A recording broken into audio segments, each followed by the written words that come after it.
Hello అండి. ఇదే మన హెల్తీ లంచ్ ప్లేట్. సో, కీరా దోసకాయ తీసుకున్నాను సలాడ్ కింద.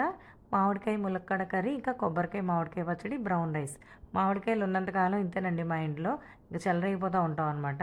ఎవ్రీ ఫ్రైడే, సాటర్డే గానీ మాకు పప్పు మామిడికాయ, కొబ్బరికాయ, మామిడికాయ పచ్చడి ఉండాల్సిందే అనమాట. వెయిట్ లాస్ చేసేవాళ్ళు ఏంటంటే కీరా దోసకాయ కంపల్సరీగా ఇంక్లూడ్ చేసుకోవాలండి. అదొక వాటర్ వెజిటేబుల్. సో, దానివల్ల ఏంటంటే మనకి ఎక్కువసేపు స్టమక్ ఫిల్లింగ్‌గా అనిపిస్తది. సో ఏంటంటే లాస్ట్ టైం నేను 80 కేజెస్ నుంచి 70 కేజెస్‌కి వచ్చానండి. మరీ ఎక్కువేం కాదు, 10 కేజెసే తగ్గాను కానీ బాగా వెయిట్ లాస్ అయినట్టు కనిపించేదాన్ని. అప్పుడు నేను కంప్లీట్‌గా డ్రింక్స్ మానేశాను. ఫుడ్‌ని చాలా కంట్రోల్ చేశాను. బిర్యానీ అయితే ఎప్పుడూ మానలేదండి. అప్పుడు, ఇప్పుడు, ఎప్పుడు కూడా బిర్యానీ మానను. ఎందుకంటే చికెన్ బిర్యానీ ఒక ఎమోషన్ కదా మనకి.